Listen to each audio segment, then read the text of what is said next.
Hi everybody, this is part 2 of chapter 10, section 1, and I want to talk a little bit about special triangles. Now the reason they're special is that you will see them over and over again in trigonometry. So the very first one I want to look at is the 30-60 right triangle.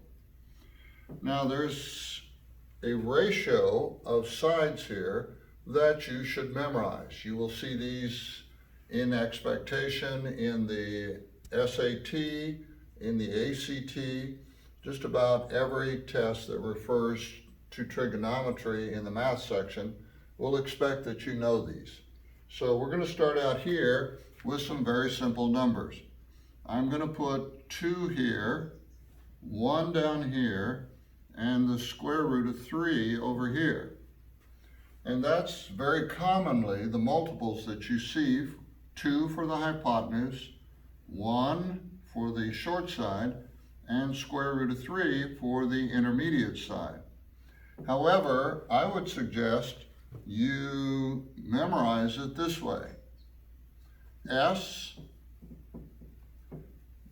divided in half, remember I had 2 here and then I put 1 down here, so it's the side divided in half, and then up here it's square root of 3 still, but it's S divided by 2. So if this indeed is 1, then I just end up with square root of 3. But if I have a different side number for the hypotenuse, then you see how this design here will fit any kind of combination of numbers that they start with in the hypotenuse. So I would memorize this. If you want to start out by just saying 2 and half of that is 1 and the half of the hypotenuse 2 would be 1, so this will be just square root of 3. That works fine too, just so that you begin to get in your mind these ratio relationships.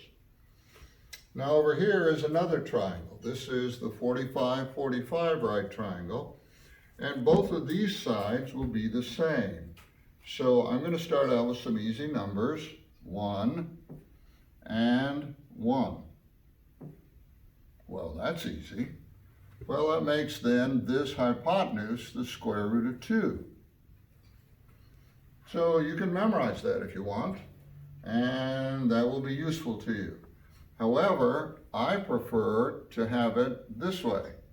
Take this, and instead of 1, say a side, and this S would be the same side, and then up here it's S times the square root of 2.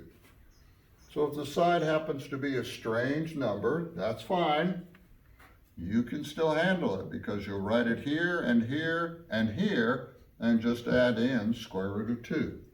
So it gives you easy access to these kinds of test questions on our SAT and ACT and even our new MAP test in mathematics, and it saves you some time then. Actually, they build these tests around you knowing this, so they're anticipating you will go through these very quickly.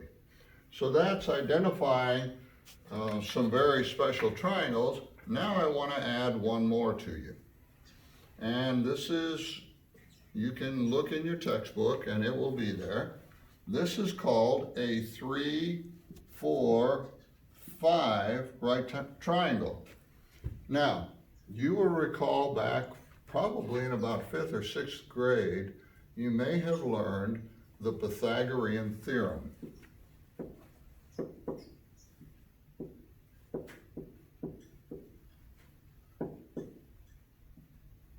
Now, what is that theorem?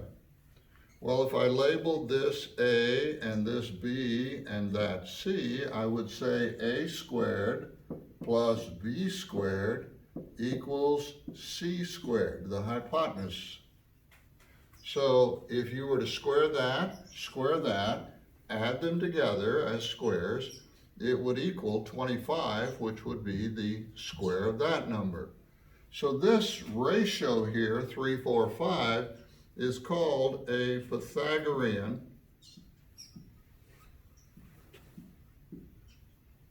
triple, meaning you've already memorized it. And you know, if you see two sides, you know what the third one is. And they expect you to be able to use that idea in these math tests like the SAT and the ACT. Now, there are 7 of these that I'm going to teach you, not all today, not all now, but by the end of chapter 10, you will know all 7 of them and be able to use them then in any test situation. So this concludes part 2. There is one more part that relates to this, and in it I will work out some examples for you from the homework. Much of the homework you will find really easy. Some of it will confuse you because of the terminology, but you should be able to go through it quite quickly if you have watched my third piece. So I'll see you in just a little bit.